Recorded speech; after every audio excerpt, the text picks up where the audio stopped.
تنضم صوتي أكيد لجميع المغاربة اللي حولوا قضية الطفلة غيتا اللي تعرضت لهذا الحادث الأليم واللي تضر في القلب صراحة، اللي قضية رأي عام.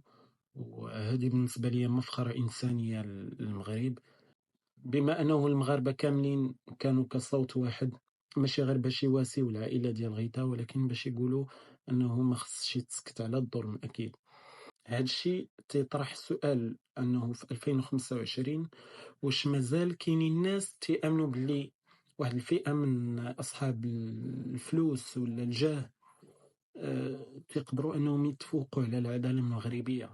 آه، تنآمن أنا شخصيا أنه العدالة المغربية نزيهة مستقلة وواضحة وضوح الشمس، واللي دار شي حاجة راه تيتحاسب كيف ما كان، ماشي حيت معروف ولا حيت عنده الفلوس ولا الحماية.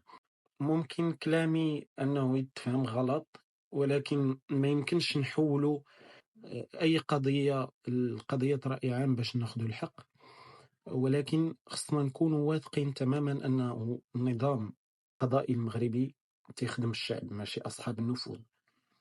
اليوم القضية ديال الطفلة غيتا خدات مجراها الطبيعي، ولا أتحمل مسؤولية المعلومات ولا المعطيات، إنما عرفت أنه المحاكمة ديال هذاك اللي ضربها غادي تبدا غدا الاثنين إن شاء الله، وغنتابعوها وغنواكبوها، ماشي باش ننتقموا ولا حقد، ولكن باش نكونوا ضامنين أنه أي مغربي أو مغربية صغير ولا كبير تيتضمن ليه حقه في بلاده، حيت بلاد القانون والحق ما تيتباع ما تيتشرى.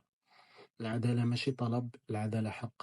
الله يشافي غيتا إن شاء الله ويقعد بوسادة وخلال والدها، وحسبي الله ونعم الوكيل.